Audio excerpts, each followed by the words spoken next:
A single question can expose an entire system. And in this hearing, that moment arrived without warning. Jill Tokuda didn't storm into the room or throw accusations across the table. She did something far more effective. She asked questions so simple, so direct, and so unavoidable that the person answering them suddenly had nowhere left to hide. And what happened next didn't just reveal cracks in one official story. It revealed cracks in the boundaries that are supposed to protect the entire country. Because when the person overseeing the most powerful military on earth can't commit to the most basic principles of democratic restraint. Here now recognizes the gentlelady from Hawaii, Ms. Tokuda.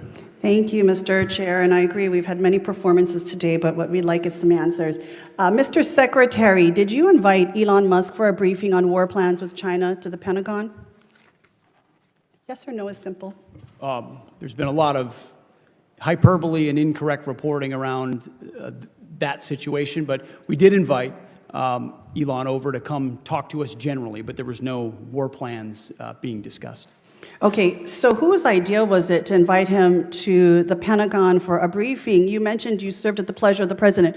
Was it the president's will to have him come and be briefed? Well, as you know, at that time, Elon Musk was leading up DOGE efforts, and we've taken a great investment in DOGE at DOD, and so getting his input on how we make DOD more efficient makes a great deal of sense. Okay, but don't you think it's a conflict of interest for the world's richest man? Many of the contracts that the DOD is engaged in, billions of dollars of contracts going to his company, and he is, as to your point, was leading DOGE, which was involved in cutting hundreds of contracts, but also becoming intimately aware of the platforms and the requirements that would be given out for new contracts. Did you not think it was a conflict of interest to invite someone with financial interests into the Pentagon to have firsthand knowledge of what they could then bid on for their own, enrichment? Ma'am, it was just an informal discussion, but I'll tell you, anyone that knows our Defense Department knows we show no preference to any company other than what your capabilities are, and we're grateful for the places where his companies benefit our national defense. So for a $280 million donation, the world's richest man with companies intimately linked and involved in billion-dollar contracts with the Department of Defense gain access into the Pentagon. So would you say that any company right now that has multi-billion-dollar contracts with the Department of Defense has access to the Pentagon right now? 1-hour briefings with you, personally. On the regular I think basis, the answer I is meet with many people and many different companies and many different aspects of our defense industrial base to ensure we have the best possible capabilities. It would be imprudent to do Well, I'm otherwise. sure for an investment of $280 million, Elon's investors are quite happy that it's come out into the billions.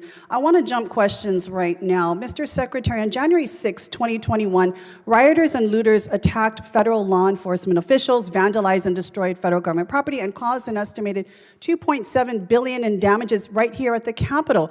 Would you have sent the National Guard and the Marines in on that day? Well, unfortunately, President Trump requested the National Guard in advance, and that was... It took him quite a long time. I'm asking you, as Secretary of Defense, would you have sent in the National Guard and the Marines on that day? We had 140 Capitol Police officers injured. One died the next day. Would you have sent in the National Guard and the Marines?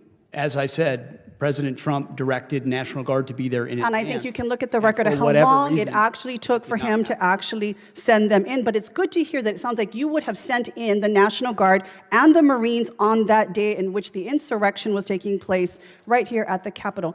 Mr. Secretary, during your confirmation hearing, you failed to deny the conclusion that you would carry out an order to shoot protesters in the legs. So let me be direct. Given what we are seeing across the country right now, would you carry out or issue an order by the president for our military to fire upon protesters actively engaging in their civil right to exercise free speech, their First Amendment rights?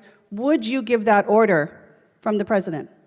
I assume you're insinuating what's going on in Los Angeles, and I wouldn't call Not just that a Los peaceful Angeles. protest. If we take a look at protests throughout the country, it's a simple question. If directed by the president, would you order our military to fire upon protesters? Simple yes or no. Ma'am, we have, as you know, and as this committee knows, we have standard rules of engagement that are in place that give guidance to our troops, and they abide by them. I'm asking what you would do. Again, you said you serve at the pleasure of the president. Is that not true? I do serve at the So pledge. if the president told you to shoot people in the legs, would you do so? Now, you failed to answer this question as well in your confirmation hearing when asked by members of the Senate. Because I refuse to accept a false hypothetical that's attempting to put me in a corner and make it look like a At representation. a time when we have more Marines and standard National rules of Guard in engagement Los and they are Angeles than followed. we do in Syria and Iran alone, I don't think this is a hypothetical. This is an actual situation that we are dealing with right now. So again, I will ask the question, in the last 14 seconds I have, would you order our military to shoot at their fellow countrymen if ordered by the president? I think it's interesting that for 4 years, insurrection was the left's I think we favorite know your word, answer. Thank you, Mr. and Chair. that I when yield it's back. invoked in L.A., they were Gentlelady yields back. Gentlelady's time's expired. It forces everyone watching to confront a possibility that should never exist.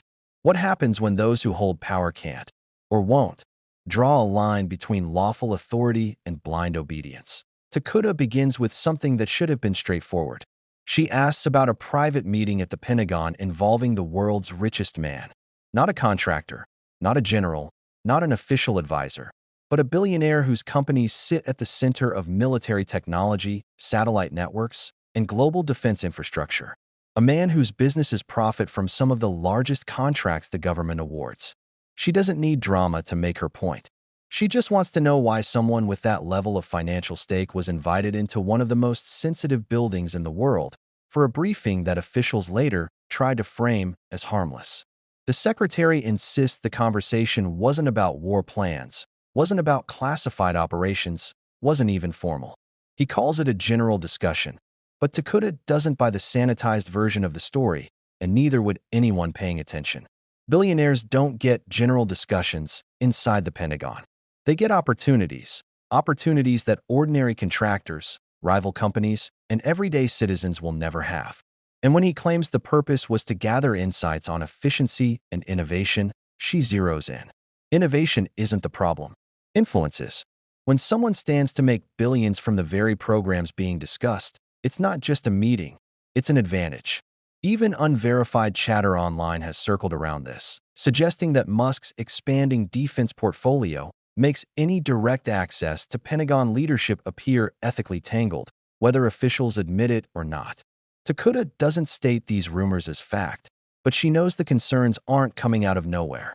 They reflect a real fear that the lines between public decision-making and private interest may already be blurring. Instead of addressing the core issue, the secretary leans into vague talking points. He insists that the department doesn't favor any company. He claims capability, not wealth, earns access. He describes the billionaire's visit as something informal, routine, nothing worth scrutiny. But Tokuda sees right through the performance. Because she knows that corruption doesn't walk in wearing a badge. It doesn't declare itself. It creeps in through exceptions, private meetings, and informal discussions that slowly become normal until no one questions them anymore. And when she asks whether the president was involved in arranging that access, the hesitation becomes even more telling. He never clearly says no. He never clearly says yes. He keeps the explanation floating in the middle, as if clarity itself would be too revealing. The most powerful moments in hearings often come not from loud voices, but from the quiet panic behind an evasive answer. And that's exactly what begins to surface here. Tokuda realizes that if you follow the money, follow the access, and follow the silence, a pattern forms, a pattern the public isn't meant to see clearly. But she doesn't stop there. She shifts the focus to something bigger than influence.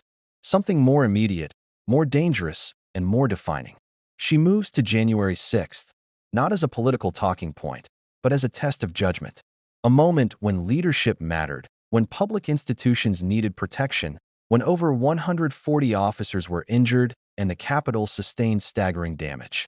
She asks him directly, would you have sent the National Guard and the Marines to defend the Capitol? It should be the simplest question of the entire hearing. A moment to express commitment to security, stability, and the defense of democratic institutions. Instead, he dodges again. He talks about what happened then, how long decisions took, who made them, what the historical record shows. Everything except his own judgment. He never commits to anything specific, never answers the question on its own terms. And Tokuda understands exactly why this matters. Leadership during a crisis isn't optional. It isn't something to tiptoe around. If someone cannot answer how they would respond when Congress and law enforcement are under attack, what confidence can anyone have in their future decisions? The refusal isn't just evasive. It's alarming because it suggests something deeper than political discomfort. It suggests uncertainty about the duties that define the role itself. And for a moment, you can feel the room shift. Tokuda senses it too. She has peeled away the outer layers and exposed something raw and unsteady beneath the surface. Then she steps into the heart of the entire exchange. The question that should never require hesitation. The question that separates constitutional guardians from those who believe their loyalty belongs first to an individual. She asks whether he would obey an order from the president to fire on protesters, ordinary citizens exercising their right to speak, assemble, and dissent. She grounds the question in reality, citing tensions across the country, real demonstrations, real fears, real possibilities. This isn't a hypothetical designed for drama. It's anchored in genuine public concern, and that is what makes his reaction so unsettling. Instead of saying no, instead of making the constitutional boundary unmistakably clear, he recoils from the question. He calls it a false scenario. He challenges the premise. He hides behind the language of rules of engagement. He shifts responsibility onto policies and procedures instead of taking moral ownership. He says he serves at the pleasure of the president, yet refuses to say what happens when that pleasure conflicts with the rights of the people. Tokuda doesn't let up. She asks again, reshaping the question in different ways, narrowing it until he has nowhere left to retreat without answering directly. But he still won't say it. He will not commit, even theoretically, to refusing an order that would violate the most basic principles of democratic restraint, and the silence behind his words becomes deafening. Because if the person entrusted with commanding the military cannot plainly state that Americans should never be targeted by their own armed forces, then something fundamental is at risk. It isn't about politics. It isn't about partisanship. It is about the foundation of civilian rights and the absolute requirement that military power never be used against the people. Tokuda recognizes the moment for what it is. A crossroads, a test of character, a test of democratic values. She brings up real events in major cities, not to escalate, but to ground the question in actual circumstances unfolding right now. She wants the public to see the stakes clearly. The meaning of her question is not theoretical. It is tied directly to the responsibilities of the office, and the refusal she gets in return makes the danger impossible to ignore, by the time she finishes, she doesn't need him to answer anymore. The non-answer is the answer. It reveals the uncertainty that lawmakers fear, the hesitation that future crises cannot afford, the possibility that constitutional boundaries are not as solid as most Americans assume they are.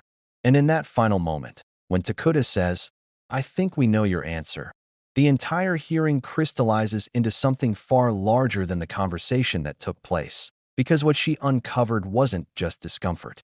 It was a warning, a reminder of how fragile democratic norms truly are when they depend not only on laws, but on the judgment of individuals. A reminder that oversight isn't an optional exercise. It is essential. And when someone in power refuses to define the limits they will not cross, it falls to the public and to lawmakers like Tokuda to expose those limits before it's too late. Throughout this hearing, she shows the country why these questions matter.